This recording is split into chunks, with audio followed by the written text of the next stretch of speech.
Hey everyone, welcome. Thank you for coming today. Please silence your phones. We have Secretary Kerry here today. He's going to respond to some questions regarding Cop28. We want everyone to sort of keep their questions brief and on topic so that we can get to as many as we can. We're going to have 2 microphone runners going around, so if you do have a question, please raise your hand and we will get the microphone to you. When you do get the microphone, please state your name, your outlet, and the country where you're visiting from. Quick plug, if you are not signed up to receive updates from the U.S. delegation, please visit state.gov/Cop28. You will get updates about everything that's going on over the next week. And if we don't get to your question today, please feel free to reach out to climatecomms@state.gov. Thank you very much, and we will have Secretary Kerry join us now.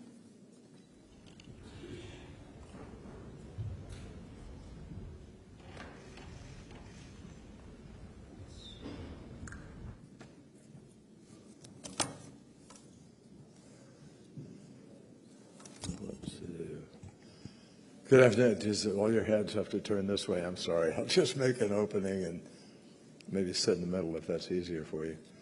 Thank you. It's great to be with everybody. I thank you for joining us today. You know, a little over a week ago, my team and I landed here in Dubai at Cop28, and we came here with one central goal. And that is to follow the science and help keep 1.5 degrees Celsius alive as a limit on the warming of the planet. So some people have suggested here and there that the Paris Agreement hasn't worked because we are behind and we have a distance to go. But I would argue to everybody, and I think the evidence is clear, to the contrary. It has worked because I remember that before Paris, and I had the privilege of leading our negotiations in Paris. Before Paris, we were headed to 3.7 to 4 degrees of warming on the planet. And we didn't have a viable agreement among nations. And we weren't working together and coming together in a concentrated, coordinated way to try. As we all know, always difficult in international negotiations, but to try to move faster in one direction.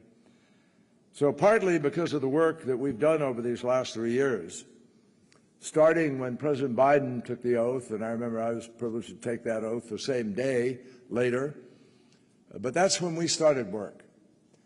And we are now, I am pleased to say, with the cooperation of people all over the world, with the cooperation of our colleagues and others, we are now substantially more on track. And I will say to you that I feel, having been to many, many COPs over the years, I feel a different energy here. I feel a different sense of mission and urgency, if you will. And I feel that people are really sensing that Mother Nature over the past year could not have been more clear with all of us, with the size of the floods and the fires and the changes in nation after nation about what is happening. Now, just the other day, this year, dubbed the hottest year in human history. And you see unbelievable warm, 4 times the rate of warming in the Arctic. It was 70 degrees Fahrenheit above normal in the Arctic last summer. It was 100 degrees Fahrenheit above normal in the Antarctic. I mean, how much do you really need to look at to sense the full urgency of what we are looking at? So we need, let us make no mistake, despite everything I just said about some progress to date, we need to emphatically accelerate the pace of emission reductions. That is the only way to keep 1.5 degrees alive.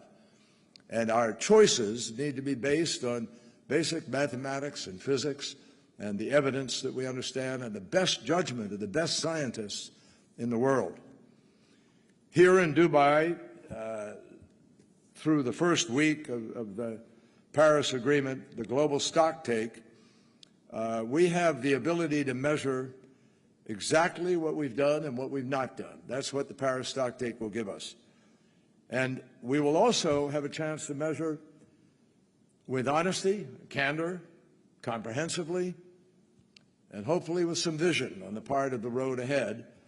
But we will have the ability to be able to measure exactly what we've done and not done, and what the gaps are: financial gaps, emissions gaps, reduction in adaptation, and across the board.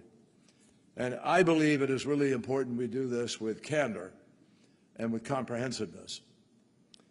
Already here in Dubai and in the walk up to this meeting, I would say to you, we have done a lot in this first week, and we've accomplished real things. About a month ago, when we met with Minister Xia Zhenhua in Palm Springs at Sunnylands and with his team, and we produced the Sunnylands Statement. And in that statement, we both agreed that our 2035 nationally determined contributions required by the Paris Agreement need to be economy-wide, and they need to include all greenhouse gases, which unfortunately many have not to date.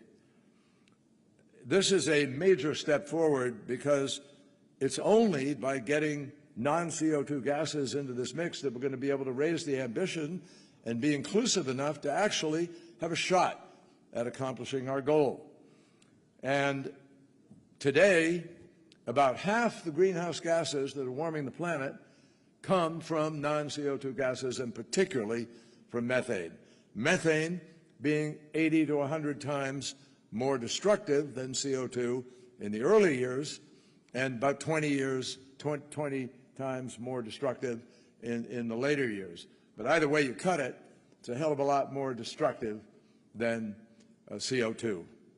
So we also agreed that the global stocktake should encourage other parties, all parties, no excuse for all parties not living here signing up to the same measure with respect to the 2035 NDCs.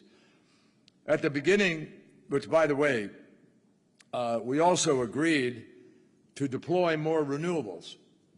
And we agreed to do that specifically with the goal of being able to anticipate a reduction in emissions during the 2020s.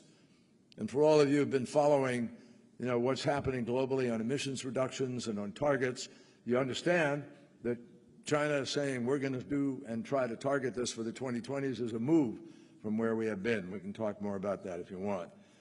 But at the beginning of this week, as you all know, we had an historic moment. Never before on the first day of a COP have we taken a complicated and even controversial issue and been able to agree on it and start with a major agreement. And it is a major agreement. And I'm very proud of the work that Sue Biniaz and others on our team did throughout the summer working with the Transitional Committee, which included a lot of other countries, in order to be able to try to deal with the difficult issues that existed. So now we have a fund for climate impact response, and I think it's already got a certain amount of money in it to help stand it up. In the last 7 days, we've also made substantial progress on all aspects of the clean energy transition. Together with the EU and UAE, we co-led the pledge to triple renewables, double energy efficiency by 2030, and that now includes over 120 countries. We led, along with 5 other countries, including the UAE, the pledge to triple nuclear energy by 2050, which now includes over 20 countries from 4 continents. And we built supports that no new unabated coal plants should be built anywhere and permitted anywhere in the world, and we joined the Powering Past Coal initiative. We launched the first ever international fusion strategy just yesterday in a meeting of some incredibly smart people. One of them, our former Energy Secretary, Ernie Moniz, who was a partner with me in some of the work we did on the Iran nuclear agreement. And I can tell you that, he went from a skeptic as an MIT professor through his years to now believing very deeply that this has the potential, real potential, to become real and to transition. We also held the first ever methane summit with China in the UAE. And this week, governments, philanthropies, and the private sector mobilized over $1 billion in new grant funding and more than triple current global levels. And this includes a $255 million fund from a select few, a group of 6 oil and gas companies that agreed that they can use their expertise to help some of these countries be able to reduce their methane leaks or flaring or venting. And they each agreed to put up $25 million and to put people on the ground and to help provide the technology and other things necessary to make this happen. And the World Bank has assumed responsibility for the beginning of this, startup of a $255 million fund at the World Bank that will help to provide, that these reductions will take place, and also to cut methane from oil and gas, and the $200 million research effort on methane from livestock. We also saw major emitters like Turkmenistan and Kazakhstan and Kosovo and several others join the global methane pledge, bringing us to a total of 155 total members. And I just remind everybody here, our pledge is to reduce methane by 30% globally by 2030. Well, if we do that, as we've been told by the IEA, that is the equivalent of every car in the world, every truck in the world, every ship in the world, every airplane in the world, all going to zero emissions by that period of time. So it's ambitious, but it's doable. And it's particularly doable now with the new focus on methane. Along with Prime Minister Støre of Norway, we hosted a Green Shipping Challenge event, which featured over 40 new announcements to cut emissions from one sector. And if that one sector were a country, it would be the equivalent of being the 8th largest emitter in the world. We also, and by the way, with the new IMO regulations, which we all lobbied for in the course of the year, the shipping industry, Yara, Maersk, MSC, all of whom are ordering carbon-free ships now, are going to be turning over the entire fleet over the course of the next 20 years. And we also participated in the first ever Health Day here at the COP, and we hosted the first ever Gender Day. So from Paris to now, climate finance has been a critical missing element. Everybody knows that. And just this week, we've also seen significant progress. We announced estimates that U.S. climate finance is expected to go above $9.5 billion in 2023, on track to meet President Biden's pledge for 2024. And thanks to our engagement over the last year with the new head of the World Bank and the reforms that were put in place in the fall meeting and the spring meeting, we are now in a better place to have MDBs be able to lend significantly more money. I think the total of last year was about $60 billion. Now, just with the World Bank alone, we look at the possibility of about $150 billion. You add that to others, we're starting to talk about the ability to leverage $1 trillion or more, and that's what we need to be doing. So we also recognize that these increases in climate finance are a key reason that the OECD, and here many of you will appreciate this, we keep hearing about the $100 billion that was promised in Paris, and it's been used as a weapon in some cases, occasionally in the negotiations. Well, now we know from the OECD that they expressed confidence that the $100 billion collective mobilization goal was not only going to be met this year, but it was actually met last year. So the U.S. has now pledged to contribute $3 billion to the Clean Climate Fund under its replenishment. And finally, we've redoubled efforts to attract private and philanthropic finance, including through initiatives like President's call for the Prepare Action and the blended finance for the Energy Transition Program and the Methane Finance Sprint and the Energy Transition Accelerator, which we're working on with the Bezos Foundation and the Bezos Foundation and the Rockefeller Fund. So, my friends, we've had a pretty damn good week here in Dubai already. Now, obviously, there are some complicated issues to still resolve. We all know that. Nobody's ducking, and nobody's going to pretend about that. So our negotiators are now hard at work. It is not yet at the level where it's gone to the ministers, but in the course of the next few days it will, and the negotiators are basically trying to put together in each section which are relevant a set of options. And then we ministers will have the fun and pleasure next week of kind of noodling through those options. So that's where we are, and without further ado, I'm happy to answer some questions. I know it was better that I sit over there or stand here. Any takers? Here's fine. Okay, you want to save a few minutes, huh? So all right. Yes, I don't know who's, I think somebody is designated to walk around and, yes, please. I would like to ask my question in Arabic, and here he gonna translate it. إذا سيد كيري أفدت أن الولايات المتحدة والصين توصلتا إلى تفاهمات واتفاقات بشأن قضايا المناخ. هذا ما قد سيساعد في يعني تحقيق تقدم حول محادثات مؤتمر الأمم المتحدة. هل هي تفاهمات ظرفية تتعلق بملفات القمة أم ستشكل مدخلا لتفاهمات طويلة الأمد في هذا الشأن بين الولايات المتحدة والصين؟ You, sir, stated that the United States and China have reached an understanding and agreements on climate issues, which will help achieve progress in the negotiations here at Cop28. Are these conditional understandings related to the summit's mandated outcomes, or are they an entry point to long-term talks on this matter? Well, it's conceivable that they're both, because we pledged to work together to make the COP a success, and there are sections in there that address some of the questions where we reached agreement in order to help do that.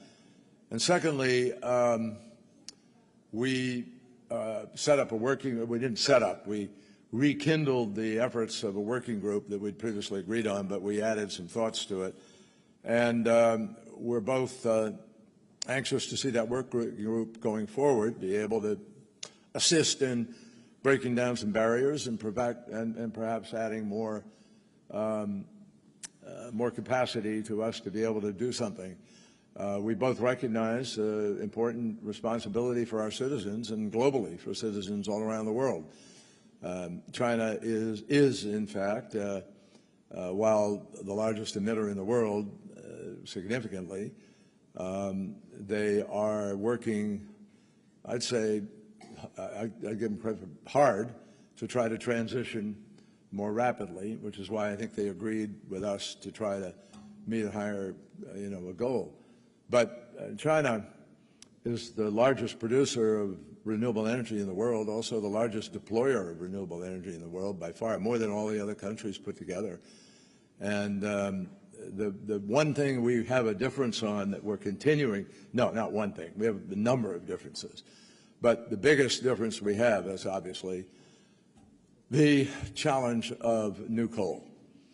And the hope would be that as they deploy the renewables, that will diminish the demand for that coal, some of which is working at a very low capacity even right now. So I'm not going to go into a lot of details on it, except to say that if we have any chance of hitting the 1.5 and holding on to it, we need the help of all of the largest economies of the world, of which China and the United States are both 1 and 2. We're number 1, they're number 2 in terms of size of economy. But we have to get the other 18 members of that, that group to be able to really move a lot faster than they are. Oh, a final thing. In terms of the other targets within there that you mentioned, will it also help in terms of the mitigation and the Paris Agreement? The answer is yes, because of the commitment they made to reduce emissions sooner and also to include all of their greenhouse gases in their next NDC. That is mitigation, pure and simple, and it is a raising of ambition.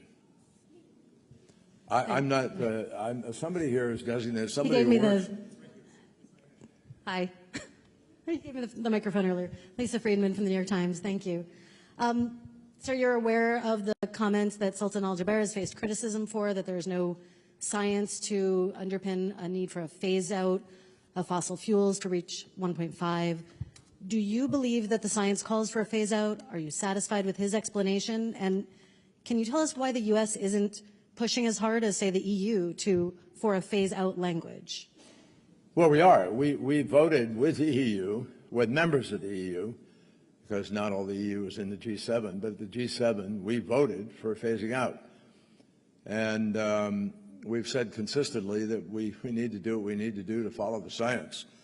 So, you know, the science requires net zero emissions by 2050. And the science requires that we be at about a 43% minimum reduction by 2030. Our target is 50 to 52% by 2030. And we believe we're on target. We have an economy that's growing in the past year, but we still have reductions of 3% in the emissions. Now, is that enough? No, it's not enough. But the IRA is just taking hold. And we're seeing a remarkable response to the IRA and what it's bringing to the table. So we are really excited about the prospect of what is happening and what can happen as we go forward. Now, remember what I just said. The science says we have to reduce the emissions. It doesn't prescribe some particular discipline that has to be done. It says reduce the emissions. And so we believe that that means if you're going to reduce the emissions and you're actually going to hit the target of net zero by 2050, you have to do some phasing out. There's no other way to get to that target. So we are said very clearly that you got to have a largely a phase out of fossil fuels in our energy systems by 2050, focusing carbon capture technologies on the hardest to abate sectors like steel and cement and aluminum and concrete and so forth. Now, it's going to be a mix, folks, of things that get us to success here. And the global stocktake has to call for other mitigation efforts, including tripling renewables, doubling energy efficiency, stopping new unabated coal power generation, halting and reversing deforestation, reducing methane, and other non-CO2 emissions.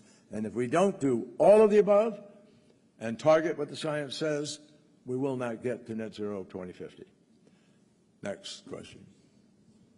Over here, way over there. Yes. Mona Lisa Freja, النهار العربي. I couldn't hear that, I'm afraid. Mona Lisa Freja, النهار العربي. USA, I want to follow up on my colleague question. As I heard you saying, would you prefer using the term phase out in the final statement? And is the word really ready now to stop using fossil fuel? And to what extent the economy would suffer? What was the last part of that? To what extent you think the global economy would suffer? Well, we're not proposing a suffering economy. That's the farthest thing from President Biden's approach to this. And we don't believe that the options in front of us require either sacrifice or diminishing economy. We just don't. The United States of America right now just implemented major reductions. We just had our EPA and others lay out rules with respect to emissions going forward. And we're convinced that the other side of this transition is an upside for people.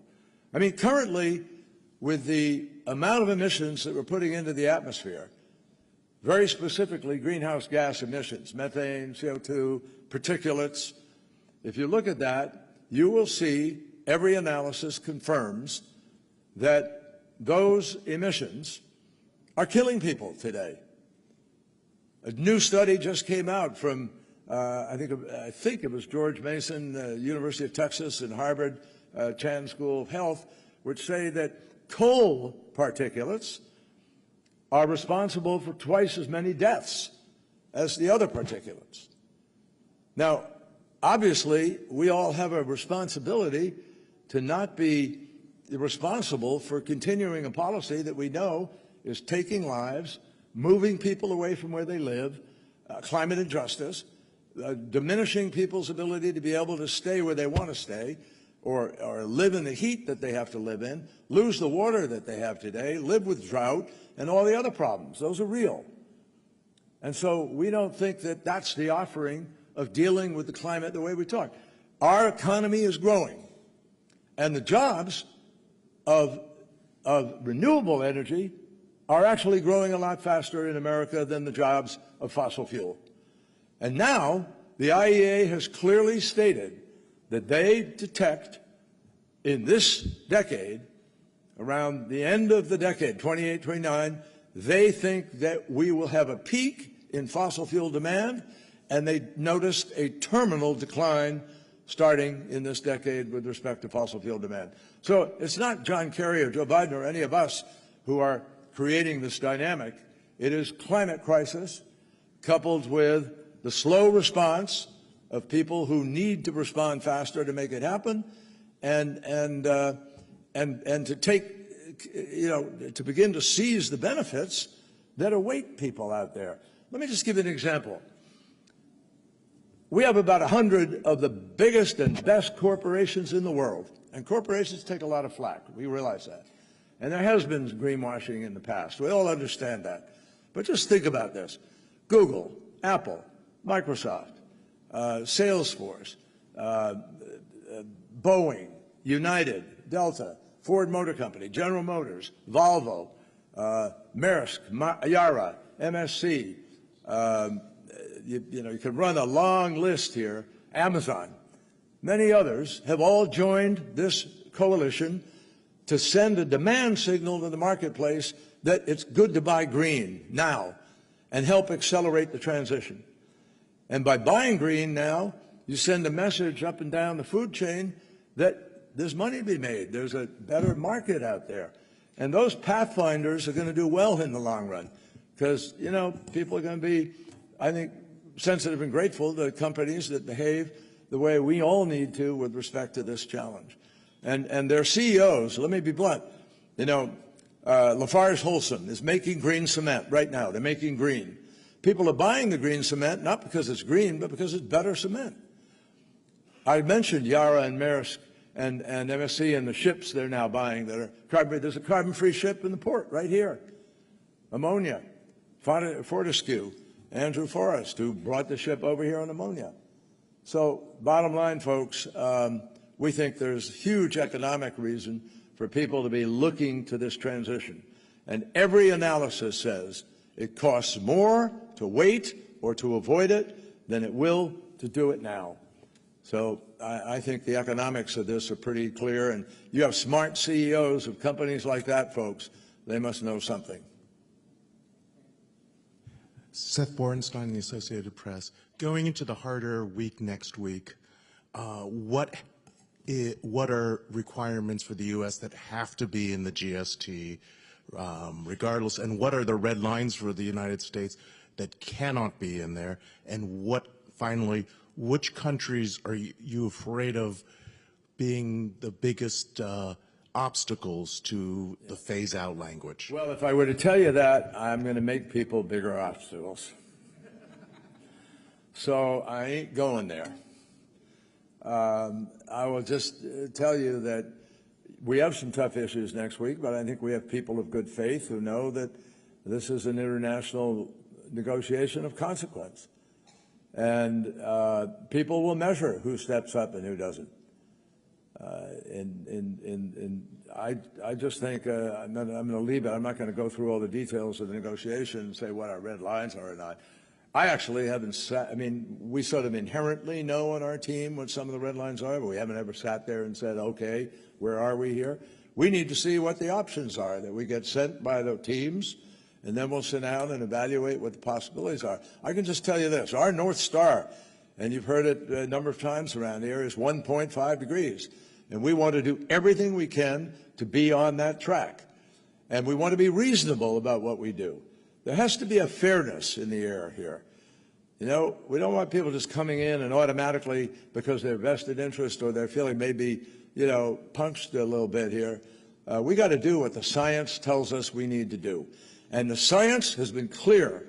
In 2018, the best scientists in the world at the IPCC told the world, you, they said, meaning all of you who are in a position of responsibility to make a difference, you have 12 years left within which to make the key decisions that will be able to remove the threat of the worst consequences of the climate crisis. Now it's 6 years. We get in next year, it's 6 years, not 12. And let's ask ourselves, how well have we used the last 6 years? So this is crunch time. Folks, look, I didn't make up the science here, but I know enough to know that if people who are scientists who've spent a lifetime studying this issue are telling me that they are alarmed, they are terrified, they believe we are in uncharted territory, and that's what they've all said, quoted in some of your newspapers. You personally, some of you have written those stories.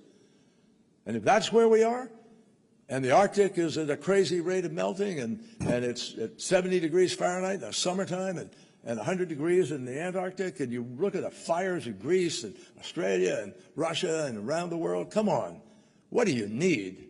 Are you telling me that the bottom line of companies that make $4 trillion globally in the course of an entire year, that somehow is at risk here? Come on. It's time to really get serious and make as much happen as we can. I'm not telling you that everybody's going to come kumbaya to the table, but I am telling you we're going to make our best effort to get the best agreement we can, to move as far as we can, as fast as we can, and that's what people in the world want us to do. It's time for adults to behave like adults and get the job done.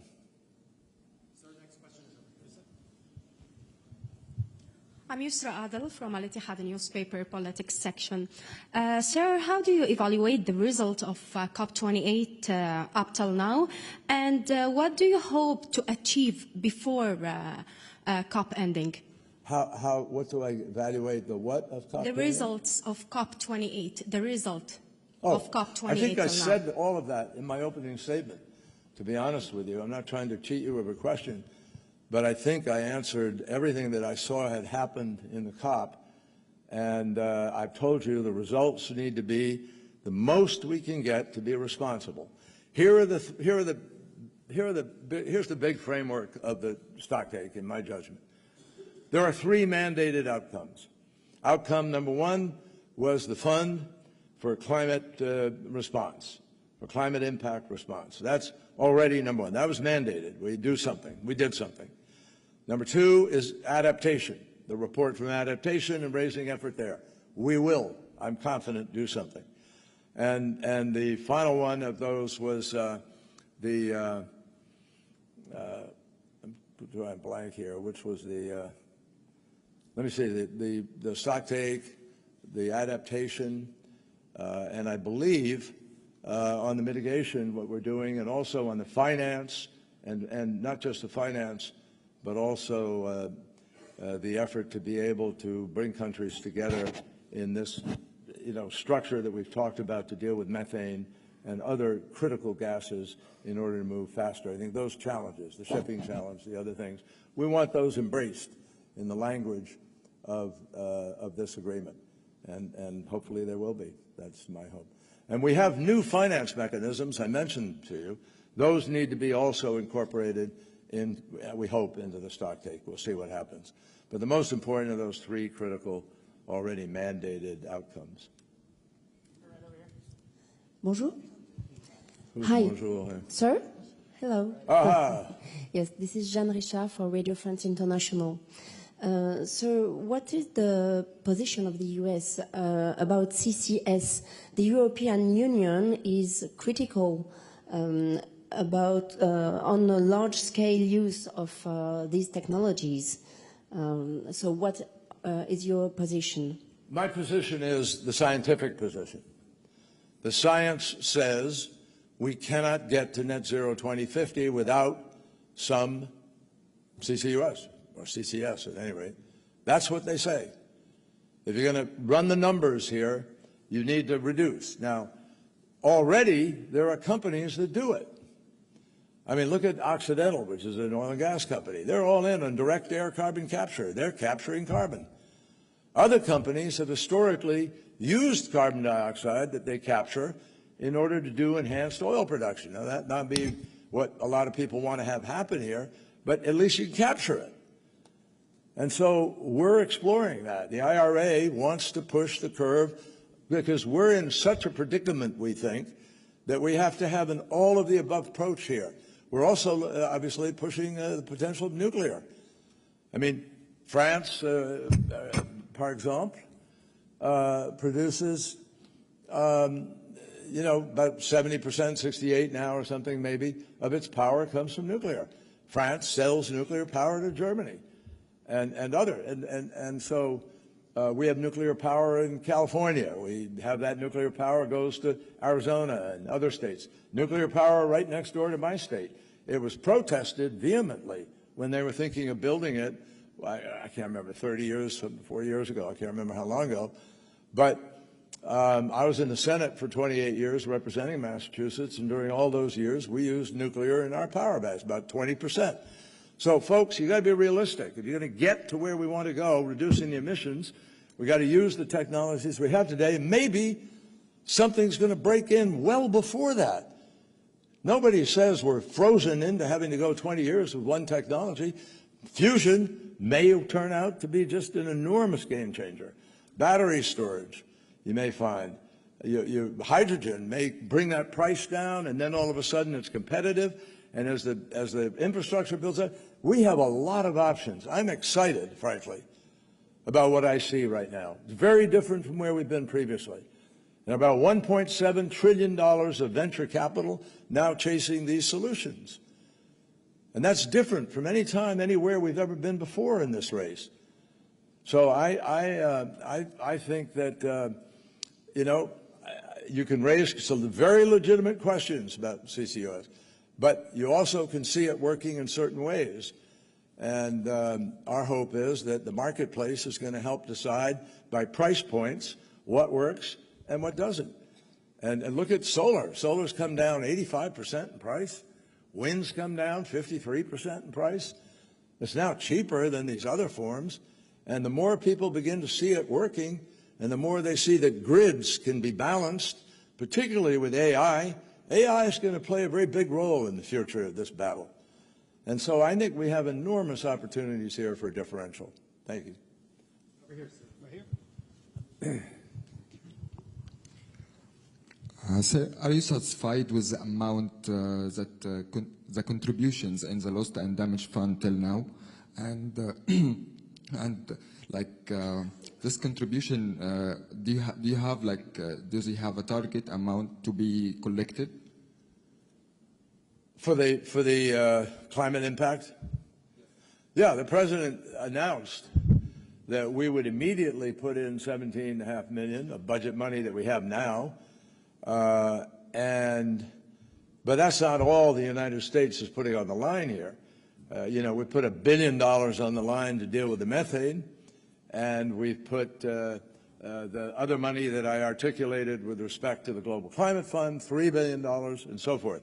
So all in all, the United States is proud to be the largest humanitarian donor in the world. That is a fact. And when you look at what we do with $30 billion that's been going to Africa for health concerns and other things, don't just look at one package. But what we did the other day with the Climate Impact Response Fund was simply to empower it to stand up. That's not the money. The money you see in there now is not the distribution money. It's the money to make it work. They got to work through the, what the regulations, what the approach will be, what the standards will be by which people qualify, what's the lending process going to be. And we insisted that all of that happen very quickly. So I believe the fund will stand up, and people who are, there's no limit on who can contribute to this, by the way. That is left open. It's not a requirement that, only the big economies contribute. If you're an emerging economy and you've got the ability to put a few $100 million or 10 million or something in it, you want to help your fellow human beings, that's open to that too. Hi. Thank you, Secretary Kerry. This is Sarah Schoenhart from Politico's E&E News. There are reports that Russian President Vladimir Putin is coming to the UAE to discuss oil cooperation, and since this COP is very focused on fossil fuels and potential phase out or phase down, I wonder how you think his presence in the region and those discussions could impact the process here. Well, I think by virtue of what he's done in Ukraine, his presence may encourage people to do what Europe has done, which is the most rapid move to a different kind of fuel as a result of his actions. He single-handedly accelerated the transformation of Europe more than anybody else by weaponizing gas. And I think a lot of people here remember that, and that's sort of the overpowering thing. I don't think it's going to affect anything. Other than you're mentioning it here, I'd sort of forgotten that he might be coming in the region, but it doesn't affect us here. I'm not, you got to look, who's? Right here? Back here? Doug, I hope you know, I hope you, okay, go ahead. Hello. Where are we? Back here, sir. Back here. Okay, Akila from Line News, département French. Je parle français, mais je peux parler en anglais aussi. My question is, how do you envision bridging the gap between developed and developing nations in terms of climate finance and technology transfer to support climate adaptation and mitigation efforts? Thank you. Merci. I took the easy road. How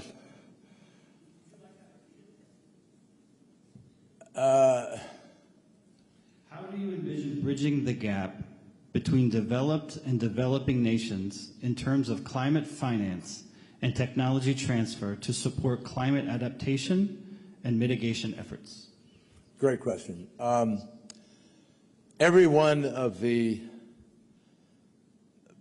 initiatives that I articulated earlier, the ETA, the various lending, the programs, the money the President's putting up, all of those things are going to help to accelerate the dispersal of money. The World Bank, ability to leverage. Here's where we've been, just very quickly. I don't want to go too long, but we've had a lot of programs and initiatives without money behind them. And we've all seen the struggle for $100 billion for the last whatever number of years. I guess it was 2015, so from 2016 forward, we've been struggling. No government in the world, this is what I sort of landed on when I finished being Secretary of State, the recognition that no government in the world has enough money to affect this transition. I mean, if we wanted to be the nicest, best, biggest donor beyond where we are today, we don't have the money, and we're the richest economy on the planet. So what happened was in Glasgow, we worked together with the Glasgow presidency, with Alok Sharma, and with Mark Carney and a group of people, and they put together the GFANs, the Global Alliance of Asset Owners and Managers, because they have the money. And they came up with about $131 trillion that they felt would be ready to invest in climate-related kinds of activities if, here's the if you have a bankable deal. In other words, these folks, most of them are subject to fiduciary rules. They have to caretake the money that's given to them in certain ways that meet standards, which is what the world wants. We don't want fly-by-night operation where people run away with people's money. So you have standards. And those standards require you to do due diligence. Well, if you're in a business today and you're an asset manager, your due diligence should require you to take a look at what's the prospect of this investment. If I put $100 million into a bunch of condos on the coast of Florida or in Bangladesh or in, the island states of the Pacific. Are they going to be there in 10 or 15 years? It would be irresponsible. So applying a standard to investment is not an unsmart thing to do. The problem is, it makes it harder. A lot of these companies, and I've talked a lot with these guys. Obviously, I've been in public life, but investing, I was on the banking committee and the finance committee, and I was chairman of the small business committee. I know something about investing. And people invest for a couple of purposes: to earn the most money they can as fast as they can, or to protect the money they have and earn a regular income that's safe, or a combination of the two. That's it. And so these companies are going to decide, hey, there's too much political unrest in that country, or there's just a new dictatorship that came in. We can't go there. Or, that place is corrupt, or whatever it is. There's currency issues. There's, force majeure. There are all kinds of things that enter into risk. And that's why we set up a fund to try to address risk, to do what's called blended finance. The JET-P that we did with Indonesia took us a year and a half, but it's a deal where we put money on the table, and it helps them to be able to take the risk away and attract private capital. So they got $10 billion from the public sector, $10 billion from the private sector, and you get a deal. We did the same thing in Egypt with Nuefe, where Egypt agreed to take out 11 gas turbines, or 8, and send gas to Europe. They didn't need it because they took the gas out, and they would deploy renewables in their place. A 15 gigawatt net shift in emissions. That's what we were trying to do. But we could only do it if we had some cash. We had to put $500 million on the table in Egypt too. So, by the way, we don't have time for John Kerry or anybody else to be running around the world taking a year and a half, 2 years to get a deal together. We won't make 1.5 if that's the way we do it. So we've got to find a way to unleash a torrent of that money, and that's why we have the ETA and the other finance mechanisms that you see coming onto the table. So we can excite the marketplace. And the more excited the marketplace gets, the more you're going to see some of these managers and owners say, oh, man, there's money to be made in that. Let's get in there. And that changes the whole ballgame. And that's exactly what we're trying to do. Thank you. We have time for one more question. We do need to leave the room ready for 5 p.m. Thank you. Hi, I'm Mr. Kerry. This is Kiyoshi Ando of Nikkei newspaper in Japan. I understand that with the IRA, USA is leading the way for decarbonization, but there is a worry among your partners, including Japan, that when there's an election in the United States, the result of the election sometimes makes the country to change its course dramatically. You're a diplomat. How could you address this issue? How do we address that issue? In other words, what happens if a certain person is elected? What I'm about to say to you is I really believe to my core. There was a time when that might have made all the difference, but not now. When Donald Trump pulled out of the Paris Agreement, and zero funded, by the way, for 4 years. There was no money. So that's part of the problem we faced when President Biden came in. But when he pulled out, something else happened. In America, we have a renewable portfolio law. All across our states, 50 states, have a renewable portfolio capacity move. They all have passed these kinds of laws. And so whether it was California or New York or a Midwest country or whatever, over 1,000 mayors and 37 governors all kept moving forward on the things that they'd pledged to do. So even while Donald Trump was president, 75% of the new electricity in the United States came from renewables. I assume he didn't know it or he would have tried to stop it. But that's what happened. So Donald Trump may have pulled out of the Paris Agreement, but I'm telling you, the American people stayed in that agreement. And now, because of the economic decisions that have been made, Ford Motor Company, Volvo, General Motors, do you think, having decided to make electric vehicles, there's some reason they're going to suddenly turn around and go back to internal combustion engine? Not on your life. They're not going to do that. Nor are these other CEOs of big companies like Google and others who know they've got huge data centers, and they need to be clean in those data centers. And Scope 1 and 2 and Scope 3 will require that they do things to be clean. That's the change that has taken over. So I say to you with complete confidence, we will get to a global, low-carbon, no-carbon economy. We will get there. The only question is, will we get there in time to avoid the worst consequences of this crisis, as we were warned by the 2018 IPCC report? The scientists should guide this just like they're guiding every other choice. And I think that's where we are. Thank you all. I'll do another one of these when we finish, hopefully on the 11th, 12th, whatever it is. Thank you all.